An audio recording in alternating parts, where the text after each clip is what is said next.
Pada kesempatan pagi ini insyaallah kita coba membahas tentang satu pembahasan, yaitu faslun fi syuruti sihhatis shalah. Bab tentang syarat sah salat. Syarat wajib sudah. Ya. Kemarin pengertian dari syarat wajib apa? Syarat wajib adalah terminologi syarat-syarat yang jika terpenuhi pada diri seseorang maka dia wajib sholat. Itu syarat wajib. Nah, adapun syarat sah salat, syarat-syarat yang harus dipenuhi agar sholat kita sah. Kapan syarat-syarat ini tidak terpenuhi, maka konsekuensinya sholat kita tidak sah. Disebut syarat sah.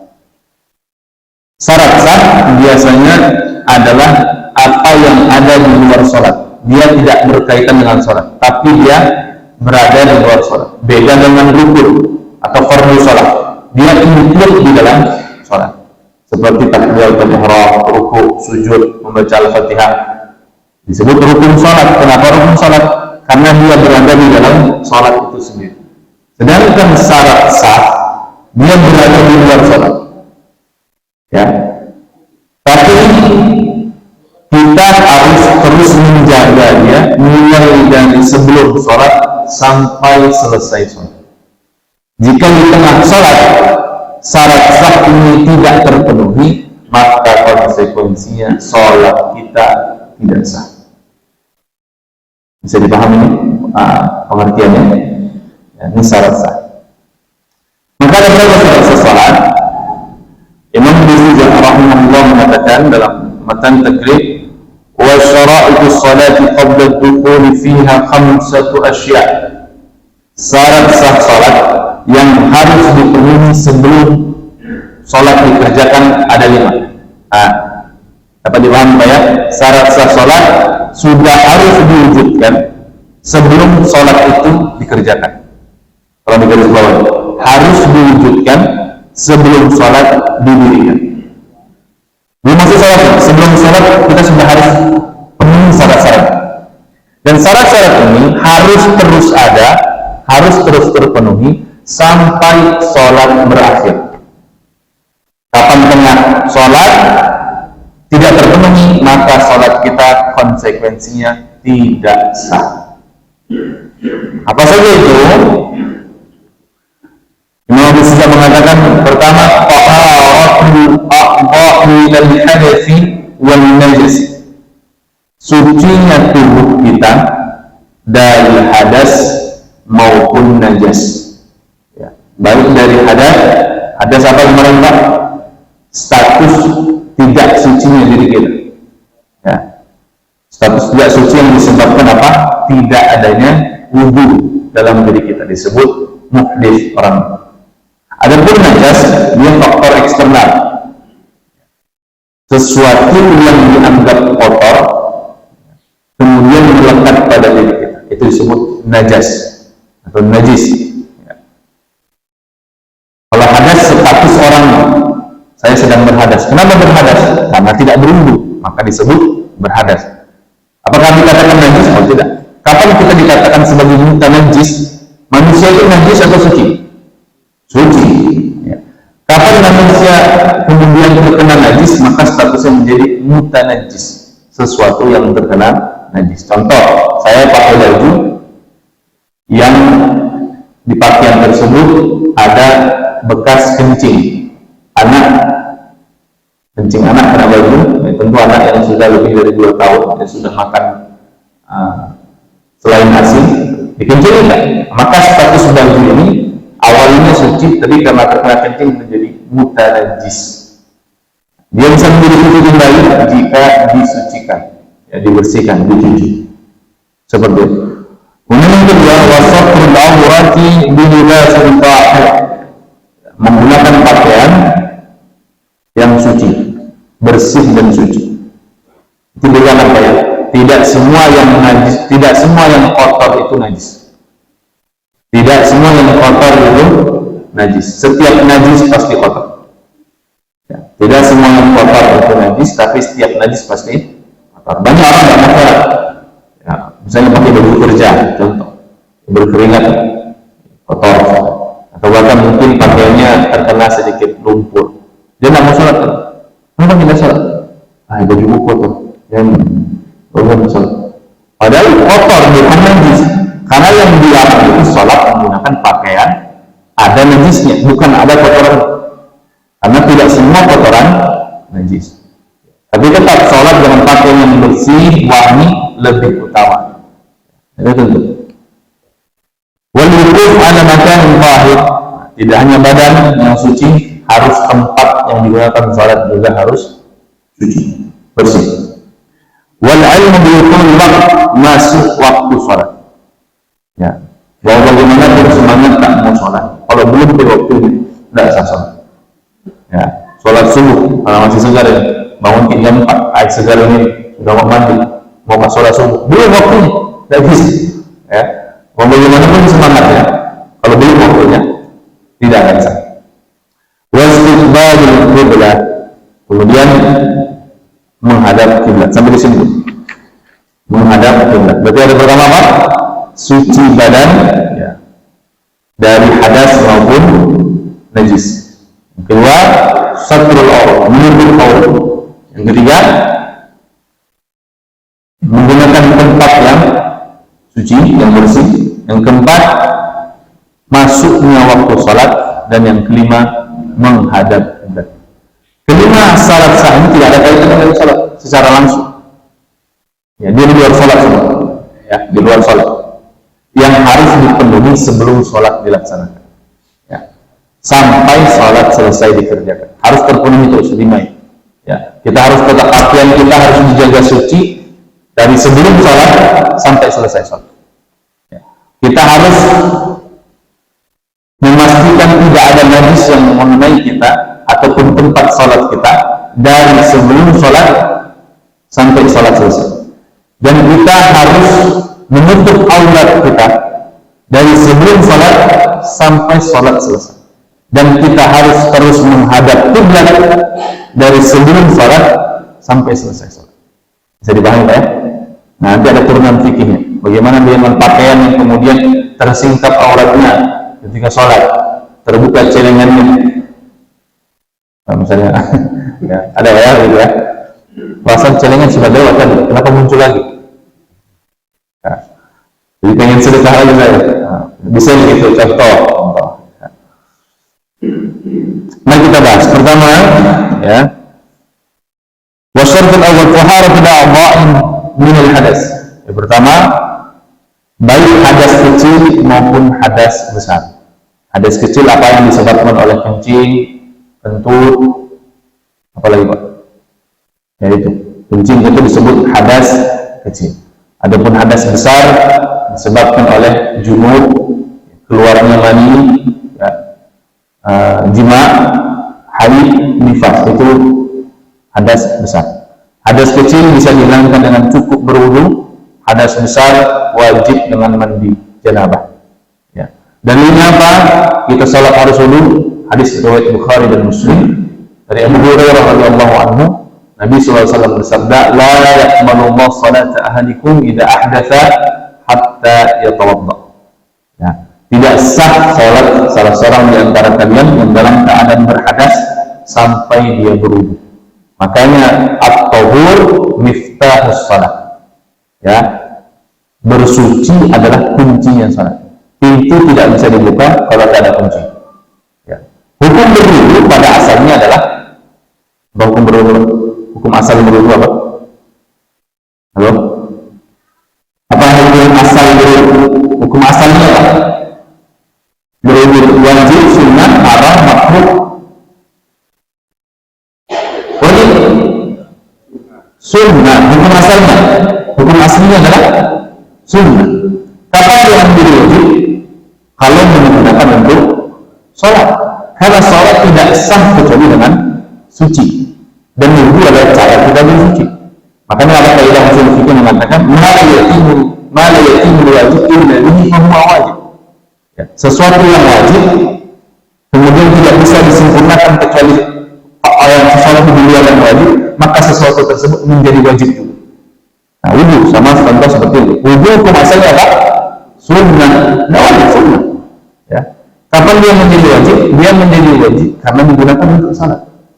Karena salat tidak bisa dilaksanakan kecuali dengan berwudu. Maka wudu yang awalnya hukumnya sunnah menjadi wajib. Ayo, cara logika fikih. Ya, berdasarkan hadis sudah tadi ya. Maka kalau kita mau sholat, syarat yang pertama kali harus dibenarkan adalah kita suci dari hadas kecil maupun hadas besar. Terus bagaimana? Ya, kalau misalnya air tidak ada, kan sudah pernah kita bahas. Ya. Kalau air tidak ada, maka solusi bersucinya ada tayamum dengan debu yang suci yang tampak. Kalau tayamum yang tidak ada juga debunya, atau dalam tempat-tempat yang menyulitkan kita mendapatkan air, ataupun tidak ada debu, maka kita berstatus sebagai orang yang faqidu tahiratain, orang yang kehilangan dua alat bersuci. Maka dalam mazhab Syafi'i, orang yang tidak punya air, tidak punya debu untuk bertayamum, bagaimana jika waktu sholat telah masuk, apa yang dia harus lakukan? Apakah tidak sholat? Karena sholat harus bersuci. Maka kata para ulama, orang yang tidak punya air, tidak punya debu untuk bertayamum, waktu sholat sudah masuk, maka dia tetap wajib sholat meskipun tanpa dengan keduanya. Orang ini disebut apa? Dalam istilah para ulama, faqidu tahiratain, orang yang tidak memiliki dua alat bersuci. Apa alasannya kita wajib sholat? Kata para ulama, li hurmatil waqt, untuk menghormati waktu sholat. Akan tetapi jika nanti di luar waktu sholat yang mendapatkan alat bersuci, air ataupun debu, maka dia wajib i'adah, harus mengulang kembali sholatnya. Karena sholat yang tadi sebenarnya tidak sah, hukum asalnya tidak sah. Kenapa? Tidak ada alat sucinya. Karena sholat tidak sah kecuali dengan bersuci. Dia cuma mengerjakan sholat dengan alasan apa? Lihurmati waktu sholat, untuk menghormati waktu sholat sendiri. Ya, tapi secara hukum asalnya sholatnya tidak sah. Maka nanti wajib i'adah, wajib diulang.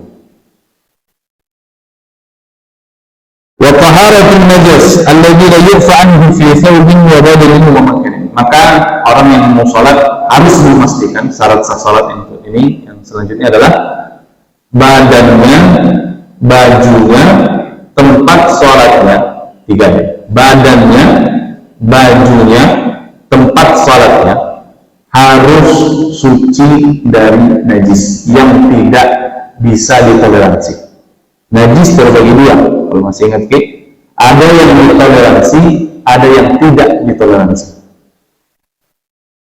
Najis yang tidak ditoleransi adalah air kencing, selain air kencing bayi yang belum 2 tahun dan belum makan apa-apa kecuali ASI ibunya, laki-laki, itu ditoleransi karena termasuk najis mukhaffafah, najis ringan. Itu cara menghilangkannya cukup dengan dipercikkan air. Ya.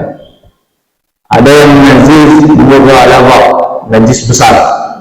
Ya, cara mensucikannya dibasuh 7 kali, salah satunya dengan tanah. Apa ini? Jilatan anjing. Kata Nabi, "Jika walagal kalbu fi ina'i ahadikum," jika ada anjing menjilat bejana kalian, maka kata Nabi, "Faghsiluhu sab'an," cuci 7 kali.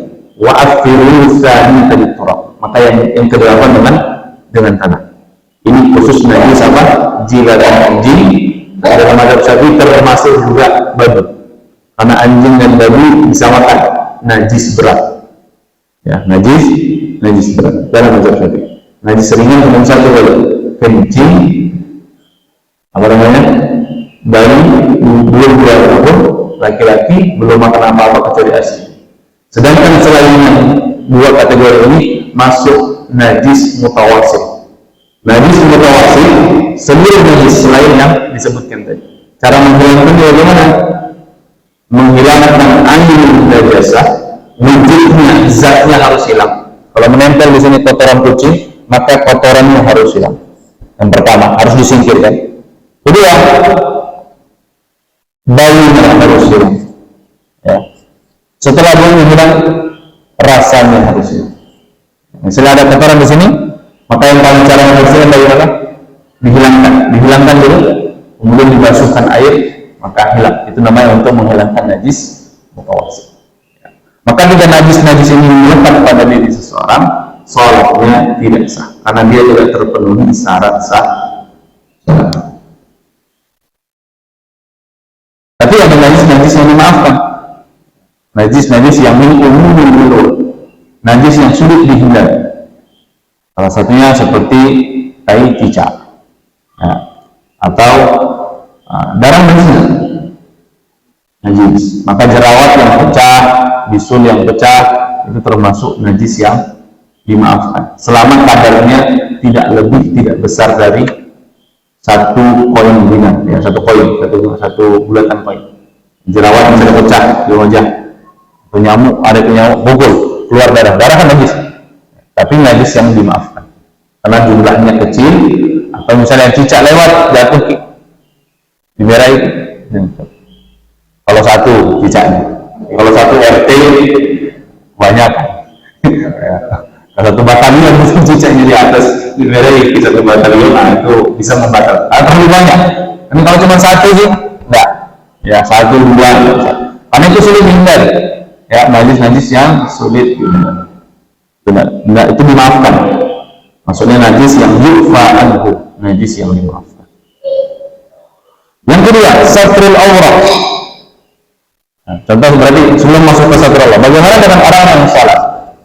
Dia salat, dia sadar, dia yakin bajunya suci, yakin bajunya suci. Ketika salat takbir, Allahu Akbar, salat. Di rakaat kedua, anda bisa salat maghrib. Di rakaat kedua, dia baru ingat, ternyata tadi ketika sebelum pergi sholat menggendong anaknya, nah lihat ada empelnya, ya, ada empel di bajunya, di sarung. Dia pas duduk, kenapa basah-basah? Dia ingat-ingat lagi. Ya. Astagfirullah, tadi dikencing anaknya, ya, 3 tahun. Berarti sudah tidak termasuk najis mukhaffafah, berarti najis besar, najis mutawassit yang harus dibersihkan. Kalau ingat di tengah sholat bagaimana? Sholatnya sah atau tidak? Semoga tidak. Kenapa masih ragu-ragu? Sah atau tidak?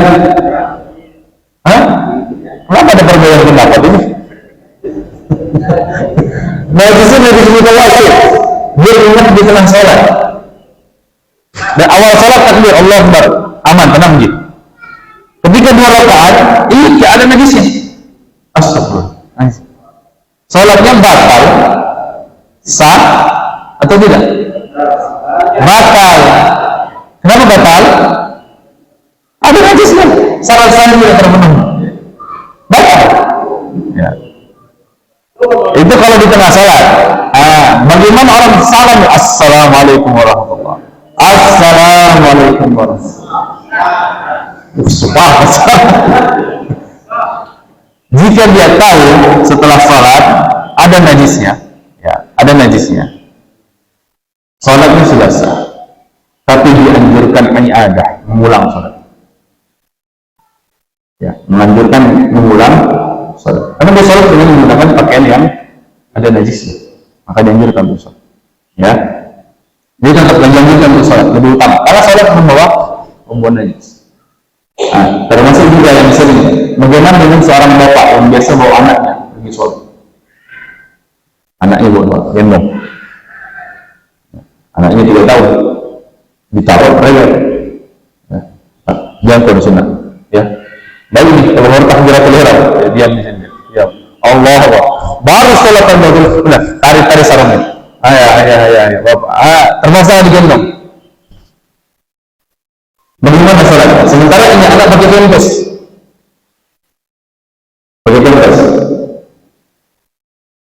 Sama dengan kalau pampers anak pasti kan ada ya, ada kencing yang sudah keluar, mimpi juga sudah.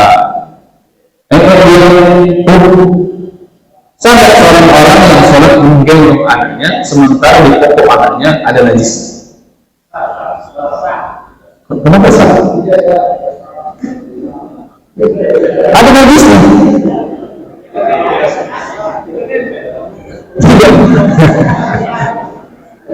Kalau kita buka di kitab-kitab, ya, di kitab para ulama, jika orang salat kemudian dia bersandar pada seutas tali, Boleh, misalnya kita nggak kuat berdiri, kemudian kita harus pegangan dengan seutas tali.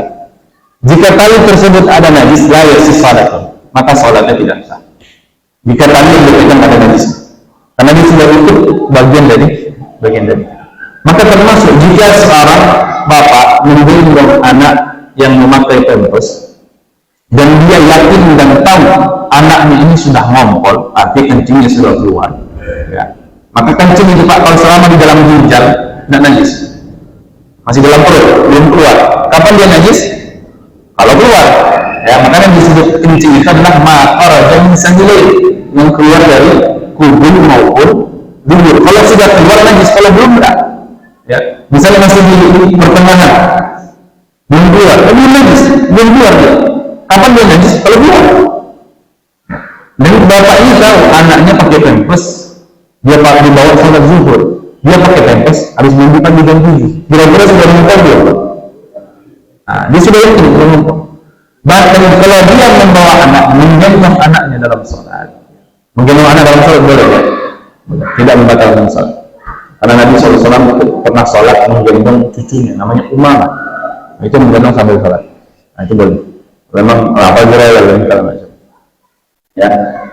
Kalau dia yakin anaknya pampasnya memang sudah ada kencingnya, atau juga sudah ada eneknya, dia yakin ada najisnya, maka sholatnya tidak sah. Kalau dia sudah yakin ini ada kotoran, karena itu termasuk hamil najasa, termasuk orang yang membawa najis. Sama statusnya orang yang tahu kencingnya baru saja terkena tai kucing, tetap ngotot dipakai sebelum disucikan. Sholatnya sah enggak? Enggak sah. Sama seperti bayi tersebut. Kecuali dia menggendong anaknya, yakin anaknya masih suci, karena baru mengganti pampasnya. Dia yakin anaknya masih suci, ya, belum nenek, yakin. Meskipun nanti di tengah sholat dia kencing, tetap sah. Yang penting dari awal dia yakin anaknya dalam keadaan suci, belum keluar pipisnya, belum keluar airnya. Dia gendong ketika sholat. Meskipun nanti di tengah sholat keluar, karena dia tidak tahu kalau ini keluar. Nanti setelah sholat dia periksa, keluar bukan? Maka sholatnya sudah sah. Tapi kalau dia tahu dari awal, sejak awal dia tahu, nah, maka tidak sah. Tapi kalau tahunya setelah sholat dan ini pampasnya keluar ketika pertengahan sholat, maka sholatnya sah. Seperti itu. Itu rinciannya dijelaskan oleh para ulama. Selanjutnya adalah wasani satrul aurat. Syarat sah yang kedua dalam salat adalah wajib menutup aurat. Aurat laki-laki berapa? Dari pusat sampai lutut.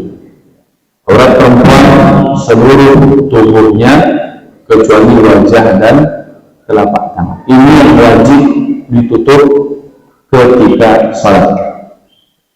Kadar minimal. Maka kalau orang sholat, misalnya orang sholat cuma pakai sarung saja, dia tutup dari pusatnya sampai lututnya, sah nggak? Sah. Ya. Standar minimal. Tapi bukan standar ideal. Ya. Dan mungkin ada kan yang sholat ke masjid Nahal cuma pakai sarung saja, sama singlet. Dia pakai singlet, dia pakai sarung. Tidak mungkin, Pak. Tapi sah nggak? Sah, tapi tidak sesuai etika sholat. Nah, itu saja. Ya, tapi kalau misalnya mau sholat di rumah ada yang lihat, cuma itu etika sholat, sah nggak? Sah. Meskipun diketahui malaikat ini orang bajunya satu lemari, dan sholat lagi sarung sama singlet. Ya, tapi secara hukum adalah sah. Sebenarnya hal-hal seperti ini untuk menghadapi keadaan-keadaan tertentu yang kita mungkin dihadapkan, kita tidak punya alat untuk menutup aurat kecuali pakaian-pakaian yang sifatnya mini, ya. Seperti orang yang misalnya pakaiannya terkena najis, waktu sholat sudah masuk dan dia tidak punya pakaian lain kecuali yang mencukupi pusar dan lututnya, maka cukup sholatnya, ya, sah. Bagaimana dengan orang yang punya pakaian, tapi ada najisnya, waktu sholat sudah masuk. Kalau dia sholat ngotot pakai pakaian yang bernajis, sholatnya tidak sah. Kalau dibuka pakaiannya, sholat dalam keadaan telanjang, tidak sah juga, karena tidak menutup aurat. Tapi kalau ulama ini ketika membahas bagaimana orang yang tidak punya pakaian, tidak punya penutup aurat, kemudian dia sholat, apakah wajib sholat dalam keadaan telanjang?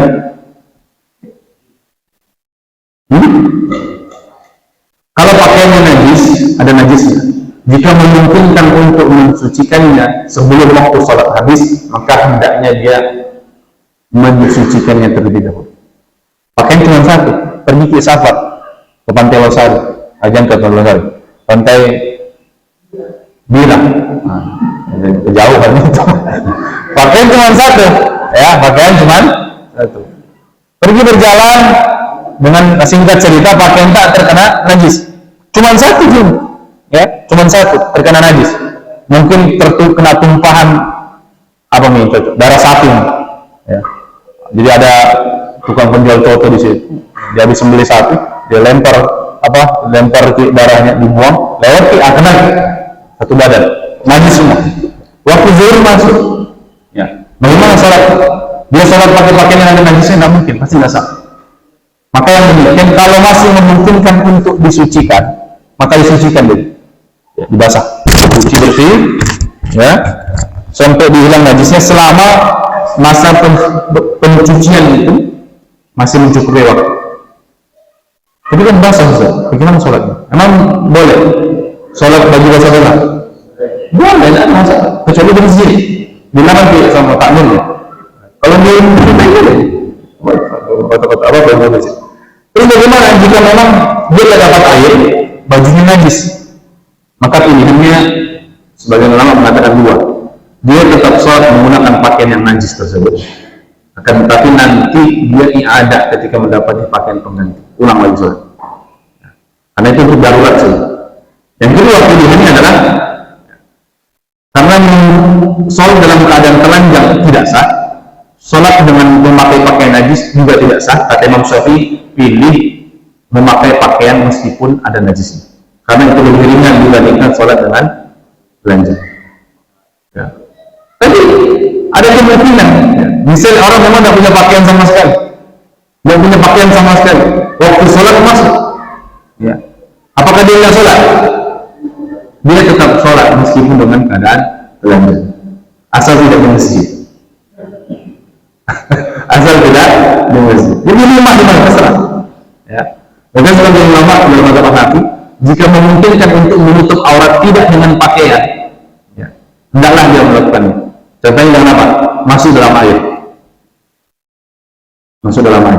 Misalnya dia tidak punya pakaian, ada pakaiannya tapi tidak bisa digunakan, belum tinggi, ya, dalam macam. Maka sebagian ulama kalau memungkinkan menutupnya dengan sesuatu yang lain, maka hendaklah dia melakukan. Maka masuk dalam air. Dalam air dah, sholat terbentuk dengan faktor lain. Meskipun ini keadaan darurat, ada apa? Darurat. Satu aurat. Tapi kadar minimal bagi laki-laki untuk ditutup auratnya adalah dari pusar sampai. Pertanyaan saya adalah bagian pantat, maaf, ya, bagian belahan pantat, aurat atau tidak? Aurat. Bagaimana kalau itu tersingkat ketika sholat?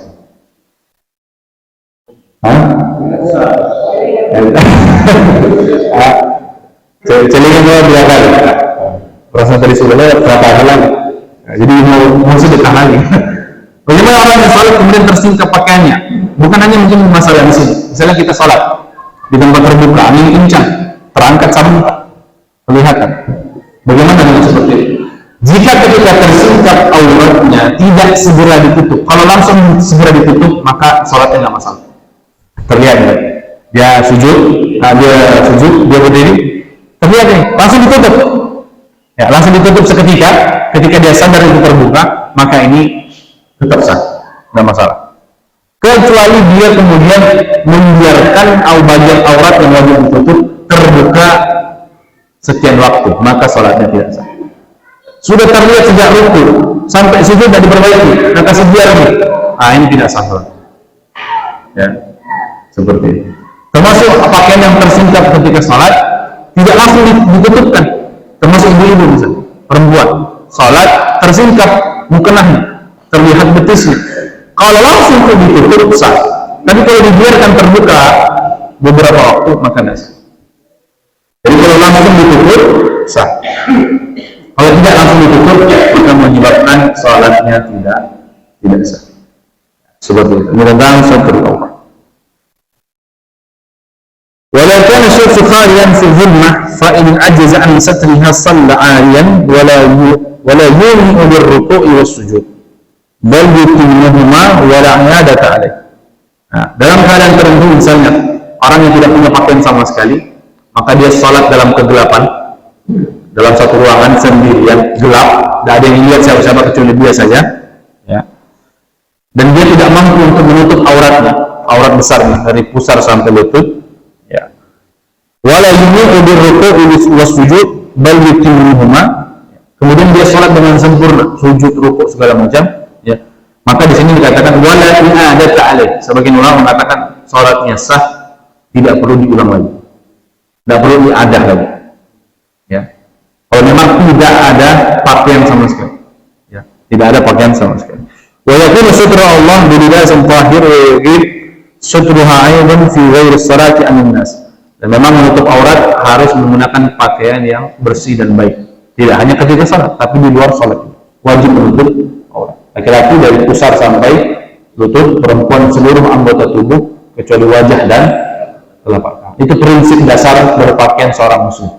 Ya, prinsip dasar berpakaian seorang muslim. Mau pakaiannya jenis apa, model apa, itu nomor sekian. Yang paling penting adalah prinsip aurat tertutup.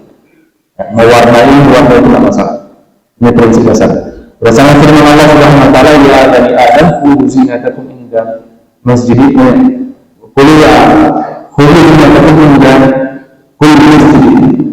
Ambillah pakaian terbaik ketika masuk masjid. Ini perintah kita untuk memakai pakaian yang baik untuk sholat. Karena kata Imam Khatib Asy-Syadzili dalam Mumtaz, orang yang sedang sholat itu orang yang sedang menghadap Tuhannya. Maka pastikan kalau kita menghadap Tuhan, menghadap Allah dalam keadaan terbaik yang bisa kita usahakan. Nah, tadi kan kita ketemu Pak RT saya pakai baju singlet. Mana kan? Ketemu Pak RT pakai baju singlet. Pakai singlet atau pakai pendek. Pantas nggak? Pantas nggak? Nggak pantas. Maka kepada Allah Subhanahu wa taala lebih penting untuk beradab dan memperbagus pakaian kita. Ya. Wa fil khalwati inda bihajatin lil-ittisal wa nahwi. Kadang seorang boleh membuka auratnya ketika diperlukan, ketika mandi, nggak mungkin pakai pakaian. Ya, ketika mandi nggak perlu pakai pakaian, dia telanjang ya, ketika mandi. Dan juga batasan aurat ini, laki-laki dengan laki-laki juga ada batasan auratnya. Ya. Sama batasan aurat antara laki-laki sama sesama laki-laki. Ya. Pusar dengan lutut dulu, nggak ada batasan sampai kelihatan aurat besar. Karena orang-orang di luar sana, seperti luar negeri, Jepang, Korea, itu biasanya laki-laki itu. Maka pun saya punya, karena ada batasan aurat, ini nggak benar. Ya. Adapun kalau perempuan sesama perempuan, kalau perempuan dengan laki-laki, semua tubuhnya aurat, kecuali muka dan telapak tangan. Kalau sesama perempuan, hanya boleh yang terlihat di batas-batas tertentu, lengan, rambut, ya, betis, itu boleh sesama perempuan, ya, selama aman dari fitnah. Nah, dan perempuan juga boleh memperlihatkan aurat-auratnya di batas wajar yang boleh dan lazim untuk ditampakkan, rambut, leher, lengan, bahkan sampai dengan payudara itu boleh dilihat oleh mahram seperti adik, bapak, kakek, ya, mahram, paman. Makanya misalnya ada wanita menyusui anak dilihat sama bapak, ini masalah. Itu bukan aurat yang memang harus kecuali aurat kubur, aurat besar. Itu di bawah pusar dan di atas lutut. Itu tidak boleh dilihat oleh siapa-siapa kecuali dia dan suami. Ya, itu batas aurat perempuan kepada laki-laki di luar mahram, perempuan sesama perempuan, perempuan dengan mahram dan perempuan dengan suami. Bagaimana dengan batas aurat suami istri? Tidak ada batas sama sekali. Ya. Kalau suami istri tidak ada batas. Ya. Bebas. Nisa'ukum harfun lakum fa'tu harfakum anna syi'tum. Ya. Hunna libasun lakum wa antum libasun lahum. Maka Allah memberikan permisalan laki-laki dan suami istri itu seperti pakaian, saling menutupi. Ya, tidak ada batas antara pakaian dengan badan. Ya, seperti itu. Permisalan Wa ma fikru an nafsi fala yajid lakinnahu mukrah nadruhu ilaiha. Terus sebagian ulama memakruhkan untuk melihat kemaluan.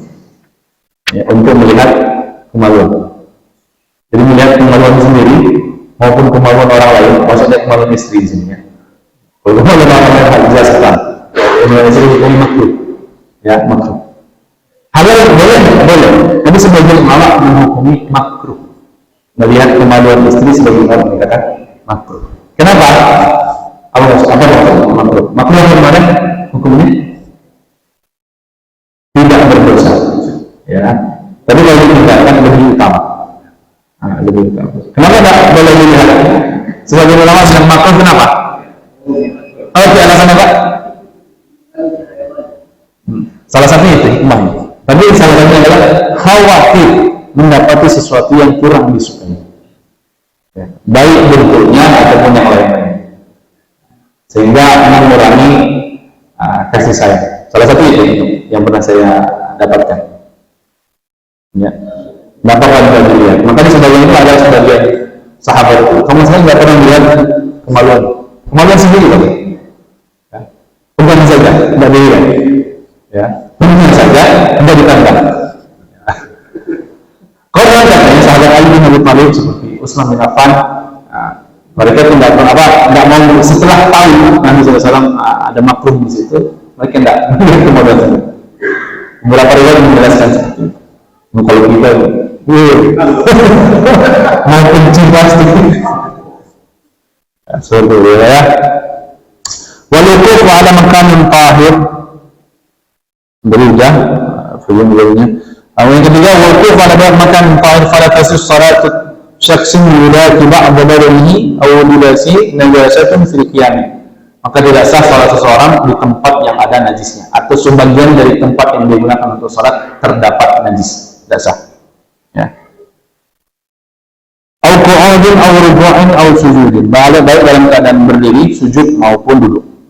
Yang keempat, al-ilmu bidukhullah, masuknya waktu salat. Yakin masuknya waktu salat. Pertama, bagaimana kita tahu masuknya waktu salat? Dengan tanda-tanda yang sudah kemarin kita pelajari. Ya, waktu subuh, dari ini zuhur, ini asar, ini maghrib, ini isya. Ataupun jika kita misalnya ada di satu tempat yang kita tidak tahu, misalnya di hutan, kita lihat tanda-tanda yang tidak ada, mendung. Maka bagaimana cara mengetahui waktu salat? Praduga kuat. Ini dugaan kuat sudah masuk waktu zuhur, maka salat. Ternyata setelah kita sholat, ya, terdengar azan suara kampung sebelah, ini belum tahu, maka wajib diulang karena sholat yang tadi tidak sah, karena belum masuk waktunya, ya, belum masuk waktunya. Ataupun juga bisa diketahui waktu sholat dengan mengikuti pendapat orang yang memang mengetahui. Sudah sholat nih, sudah sholat, kebetulan dia warga setempat, kita pendatang, maka kita mengikuti pendapat dia, waktu sholat sudah masuk, belum sholat. Ya. Wajib masuk waktu sholat. Tidak boleh, kalau belum masuk waktu sholat, tidak sah sholat. Ya.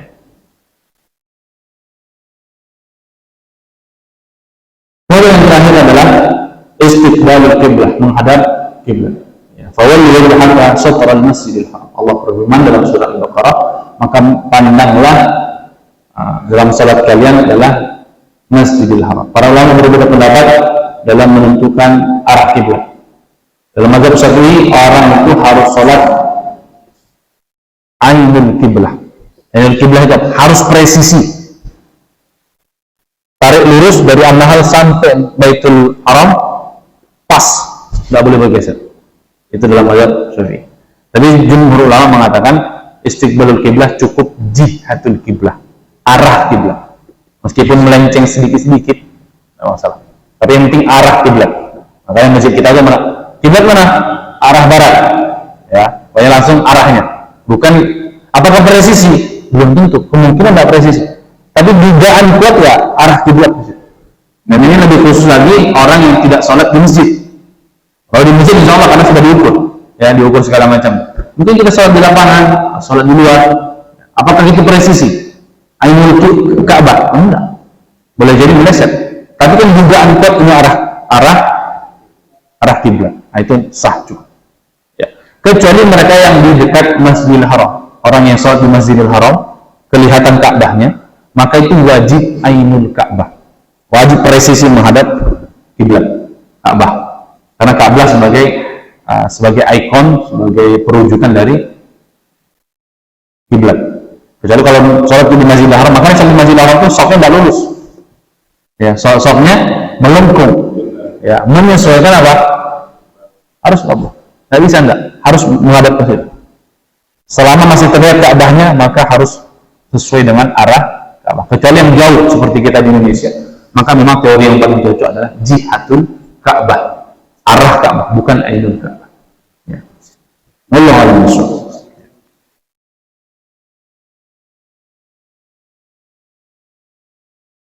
Yang dimaksud di sini adalah menghadap kiblat adalah para ulama menjelaskan bisodriha, bisodri. Maka yang dikatakan menghadap kiblat itu apa? Bagaimana yang harus menghadapkan kepada kiblat? Dada. Hanya harus menghadap kiblat. Karena kepala tidak bisa dilihat kiblat. Ya. Termasuk kaki itu juga disunahkan lurus menghadap kiblat. Ini dalam keadaan berdiri. Maka yang harus menghadap kiblat itu bagian apa? Nih. Yang paling utama yang harus menghadap kiblat.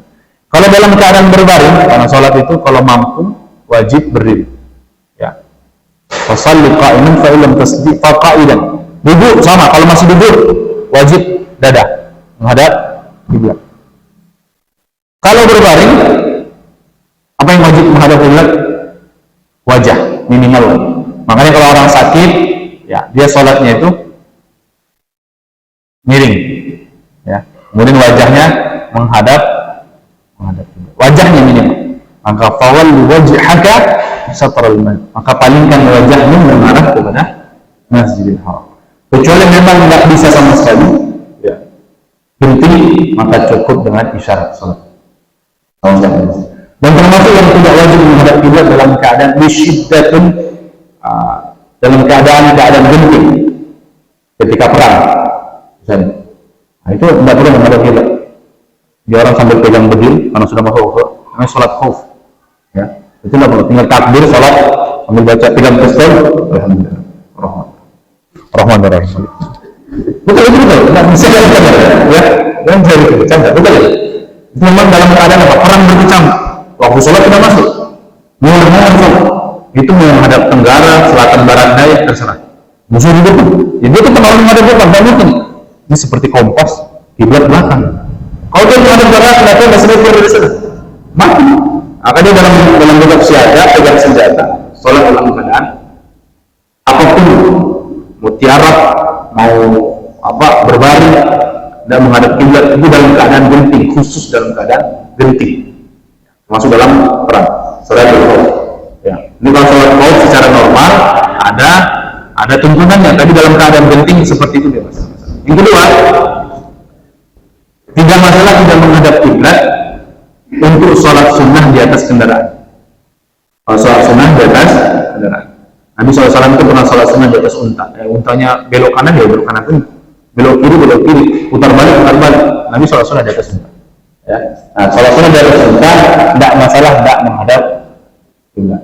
Kemana pun. Yang penting di awal menghadap kiblat. Nah, yang penting di awal menghadap alhamdulillah sholat. Nanti namanya unta, mau dia belok kiri, putar balik, dia berunta. Nah, setelah berjalan tidak masalah. Yang penting di awal sudah menghadap, khusus sholat sunnah. Ya, ada pun sholat wajib. Para ulama mazhab Syafi'i mengkhususkan wajib tetap menghadap Allah Azza. Sampai ini mungkin yang perlu kita diskusikan, saya persilakan. Bagaimana dengan orang yang di atas kapal, atau nelayan yang sedang nelayan kemudian dia sholat. Nelayan itu orang termasuk yang paham arah, maka mereka biasanya pasti menentukan arah terus. Tapi kemudian ketika sedang sholat, kiblatnya bergerak. Apa yang harus dilakukan? Pertama, jika dia mengetahui arah kiblat yang baru, sholat itu sudah benar.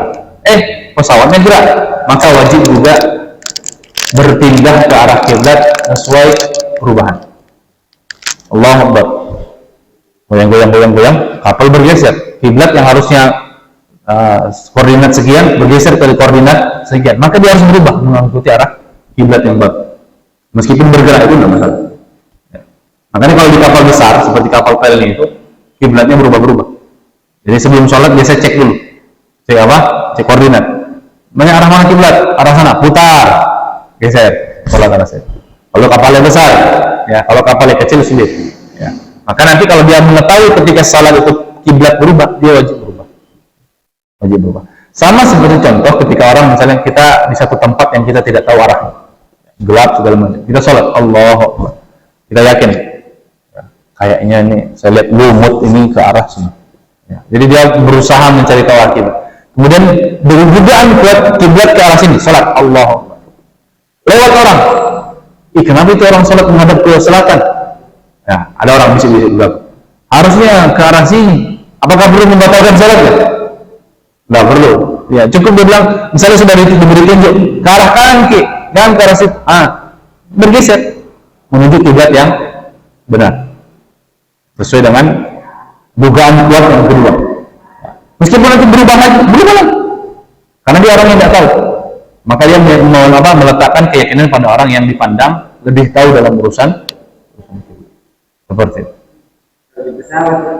Nah, kalau di pesawat, sebagian ulama menganggap sholat di pesawat sah, ya, tetap sah meskipun tidak berdiri dan tidak tidak menghadap kiblat. Tapi saya lebih condong pada pendapat ulama yang mengatakan sholat di pesawat tidak sah, ya, tidak sah. Sah lihurmatil waqt. Misalnya nanti masuk waktu sholat, dia sudah suci, dia sholat dalam keadaan duduk tidak menghadap kiblat, tetap sholat ketika masuk waktunya. Tapi saya lebih memilih untuk iadah jika nanti sudah sampai di tempat tujuan untuk iadah. Itu solusi pertama. Solusi kedua, jamak sholat. Nah, misalnya nanti sholat zuhur, asar penerbangan jam 2, ya langsung jamak saja sholat, karena nanti menabrak waktu asar di pesawat. Maka jamak takdim. Itu solusi kedua.